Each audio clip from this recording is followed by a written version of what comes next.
अभिगीतमिदं गीतं सर्वगीतेषु कोविदौ आयुष्यं पुष्टिजननं सर्वश्रुतिमनोहरम्।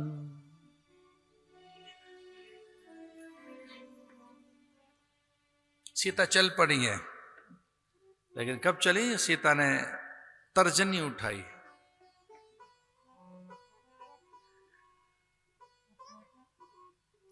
और लक्ष्मण सहम गया, भयभीत हो गया,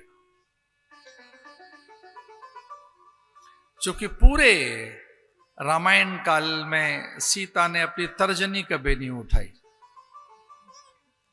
स्त्री की तर्जनी या किसी की भी तर्जनी ये आज्ञा का कारक है। इसे अग्नि होती है, ध्यान रखना। यहाँ चैत्र, वैशाख और ज्येष्ठ ये तीनों इतनी अग्नि होती है इसमें। ये उंगली अग्नि है, ये उंगली मत उठाइए कभी। ये आज्ञा, ये देवाज्ञा है। राजा ही उंगली उठा सकता है। ये साधु भी इसे ऐसे संभाल के रखते हैं। इस उंगली को कभी साधु ऐसा नहीं करता, संभाल के रखता है। आदेशात्मक है, उपदेश के लिए उंगली उठेगी साधु की। ये गुरु कर सकता है ऐसा। ध्यान रखना, केवल गुरु, राजा और ईश्वर, आपको अधिकार नहीं है उंगली से सिखाना किसी को, कभी नहीं। ये मत करना। सीता की तर्जनी उठी, और जैसे तर्जनी सीता की उठी, लक्ष्मण रथ को लेकर दौड़े कि सीता पता नहीं क्या कह देंगे। लगभग 6 महीने से वाल्मीकि के आश्रम में साज सज्जा, सुंदरता, शोभा, वंदनवार, वीथी, लताएं लटक रही, सुंदर फूल खिल रहे, छोटे छोटे 2 सरोवर बनाए, 2 सुंदर से कुटीर बनाई गई हैं। एक दो बार पूछ भी लिया आचार्यों ने, ऋषियों ने, मुनियों ने, ऋषिकाओं ने, ऋषि कुमारियों ने। बहुत बड़ा आश्रम वाल्मीकि का।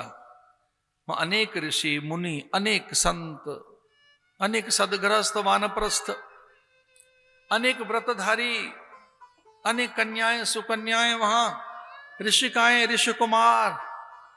और किसी ने पूछ ही लिया उनसे कि सुंदर कुटीर किन के लिए बनी है, सुंदर ये सरोवर किन के लिए बनाए जा रहे हैं, ये उद्यान, ये विपिन, ये सुंदर सा, ये किन के लिए द्वार बनाया जा रहा है, कौन आने वाला है हमारे यहाँ?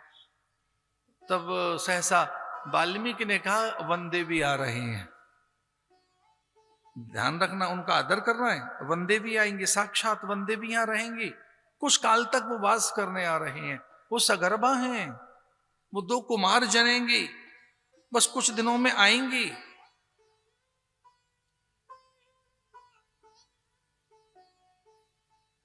वाल्मीकि ने कभी पूजा का थाल नहीं उठाया था। कोई ऐसा प्रसंग ही नहीं आया कि वाल्मीकि किसी की पूजा करें। कोई प्रसंग तो नहीं आया ना वाल्मीकि पुष्पों का चयन करें, वो दूर्वा, धतुर, विजया, शमी, बिल्वपत्र और तुलसी पत्र उतार कर थाल में रखें। आज वो प्रसंग आया है। पराम्बा का आगमन है, जगदम्बा आ रही है। उद्भव स्थितिम संहार कारणीम क्लेशहारणीम सर्वश्रेष्ठकरीम सीता न तो हम राम वल्लभम। सीता का आगमन हो रहा है।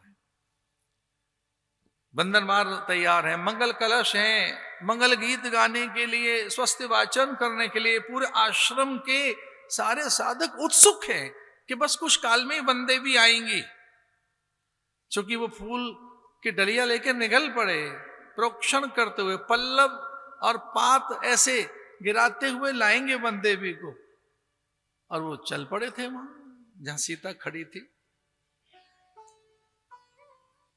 लौकिक दृष्टि से उन्हें पुत्री कहा, ये कहकर लौकिक दृष्टि से मैं वहां पुत्री ही कहूंगा, वैसा स्नेह रहेगा। लेकिन तू पराम्बा है, पूजन करने लगे, प्रणाम करने लगे, प्रदक्षिणा करने लगे।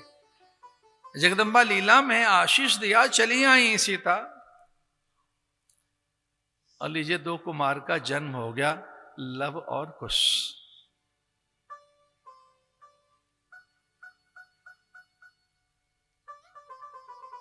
जैसे ही आई सीता, एक पक्ष के बाद सीता ने लव कुश दे दिए। गुरुदेव हाथ जोड़े खड़े हैं, पराम्बा सीता के सामने। मां ने पूछा क्या कहना है देव? वाल्मीकि ने कहा कुछ अधूरा सा है, उसे पूरा कर दीजिए। पूरी कथा लिख चुका हूं और ये यहां से आगे नहीं लिखी है, अब लिखूंगा, अब लिखना। वाल्मीकि रामायण में लवकुश कांड के बाद लिखा गया है, लिख दी, पूरी कर दी। वाल्मीकि ने लिखनी हाथ में दे दी, सीता से कहा कि जब आप आई गई हैं, आपने सृष्टि बनाई है, आपने पूरा जगत बनाया है, तो इस पुस्तक का भी आप ही नाम लिख दीजिए। ये सीतायन मैंने तैयार किया है, रामायण लिख दिया, वाल्मीकि रामायण। ध्यान रखना, ये रामायण सीता जी ने नाम दिया है, रामायण शब्द सीतायां चरितम हत। ये वाल्मीकि रामायण सीतायन था, सीतायन को लिखा रामायण, राम का नाम है, राम की लीला है ये।